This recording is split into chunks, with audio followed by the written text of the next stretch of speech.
चिड़ियों से मैं बाज तोड़ाऊं, गिदड़ों को मैं शेर बनाऊं, 1.25 से एक लड़ाऊं, तबे गोविंद सिंह नाम कहाऊं। दोस्तों, ये कहानी उस समय की है जब सरसा नदी पर गुरु गोविंद सिंह जी और मुसलमानों के बीच एक घमासान युद्ध हुआ, जिसमें गुरु गोविंद सिंह जी का पूरा परिवार बिछड़ गया। गुरु गोविंद सिंह जी और गुरु गोविंद सिंह के 2 पुत्र अजीत सिंह और जुझारू सिंह एक तरफ बिछड़ गए और माता गुजरी और गुरु गोविंद सिंह के 2 पुत्र जोरावर सिंह और फतेह सिंह एक तरफ बिछड़ गए। माता गुजरी बड़ी मुश्किल से दोनों बच्चों को बचाने में कामयाब हुई। दोनों बच्चों को लेकर के वो अंधेरी रात में घने जंगलों को पार करती हुई गुरु गोविंद सिंह के एक पुराने रसोइये गंगू के पास पहुंच गई। गंगू ने माता गुजरी से आग्रह किया कि वे उसके घर पर रहें। माता गुजरी इस बात से सहमत हो गई, क्योंकि उसे बच्चों को भी देखना था। माता गुजरी देवी की लगभग सारी चीज़ें सोने की थी, और जब गंगू की नज़र सोने की मोहरों पर पड़ी तो उसके मन में लालच आ गया। इस समय उसने वो सारी सोने की मोहरें चुरा ली। गंगू को चोरी करते हुए माता गुजरी ने देख लिया था, लेकिन उसने उसे कुछ नहीं कहा। लेकिन बात यही नहीं रुकी। गंगू का लालच अब और बढ़ गया। उसने इनाम पाने के चक्कर में पास के थाने के कोतवाल को ये खबर दे दी कि गुरु गोविंद सिंह के दोनों बेटे और उनकी माँ उनके घर में छुपे हुए हैं। छिपने की खबर मिलने के बाद कोतवाल ने अपने सिपाहियों को भेज उन्हें बंदी बनाकर ले गए, जहां उन्हें मोरिंडा की जेल में रखा गया, जहां माता गुजरी ने गुरु गोविंद सिंह की वीरता पूर्ण कहानियां सुनाई और उनके पूर्वजों के बलिदानों के बारे में बच्चों को बहुत सारी बातें बताई। अपने निर्णय पर अडिग रहने का ज्ञान दोनों साहिबजादों को दिया।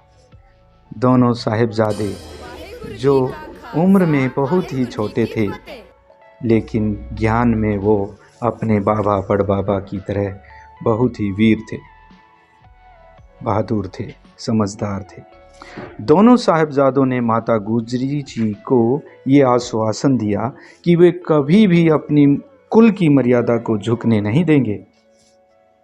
अगले ही दिन उन्हें नवाब वजीर खान के पास ले जाया गया, जहां पहुंचते ही उन्होंने सबसे पहले शेर की तरह दहाड़ते हुए कहा, वाहेगुरु जी का खालसा, वाहेगुरु जी की फतेह। अब चारों ओर से सैनिकों से घिरे होने के बाद माथे पर शिकन न देख लोग हैरान रह गए थे। वजीर खान उन्हें तरह तरह के प्रलोभन देता रहा, लेकिन वीर पुरुष की वीर संतान की तरह ये वीर सुपुत्र अपने निश्चय पर अटल रहे, इनके झांसे में नहीं आए। आखिर जब वजीर खान ने उनसे यह कहा कि हम तुम्हें मारना नहीं चाहते, बल्कि नवाबों की तरह रखना चाहते हैं, लेकिन एक शर्त है, तुम्हें अपना धर्म बदलना पड़ेगा। जिस पर दोनों वीरों का जवाब सुन वजीर खां के होश उड़ गए। उन्होंने कहा कि हमें अपना धर्म प्राणों से भी प्यारा है। जिस धर्म के लिए हमारे पूर्वजों ने अपने प्राणों की बलि दे दी, उसे हम तुम्हारी लालच भरी बातों में आकर छोड़ दें, यह कभी नहीं हो सकता। सुनकर नवाब वजीर खां और काजी को बहुत गुस्सा आया।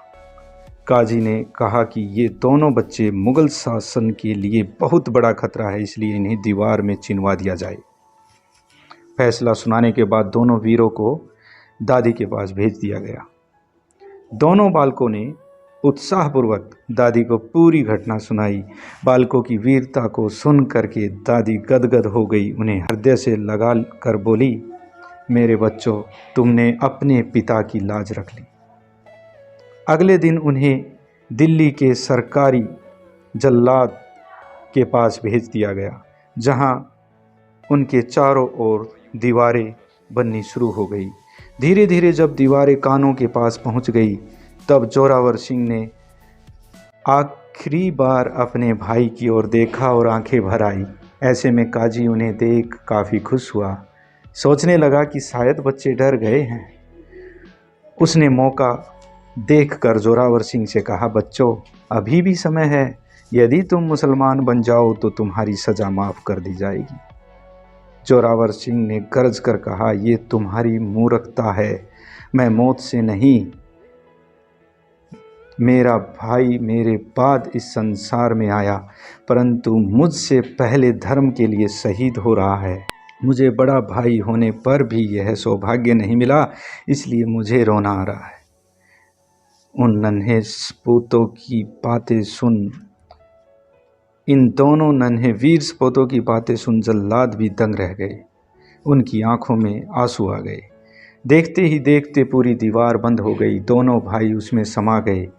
कुछ वक्त बाद जब दीवार तोड़ी गई तो दोनों वीर बेहोश पड़े थे और बेहोशी की ही उस अवस्था में दोनों बच्चों का वध कर दिया गया। आज भी हम हर साल 20 दिसंबर से 27 दिसंबर तक शहीदी सप्ताह के रूप में मनाते हैं। बच्चों की मृत्यु का समाचार पाकर के माता गुजरी ने भी अपने प्राण त्याग दिए। आज कहाँ हैं ऐसे वीर? आज कहाँ हैं वो माताएं जिन्होंने ऐसे वीरों को जन्म दिया? आज कहाँ हैं वे ऐसे पिता जिन्होंने धर्म की रक्षा के लिए अपने बच्चों को भी बलिदान कर दिया?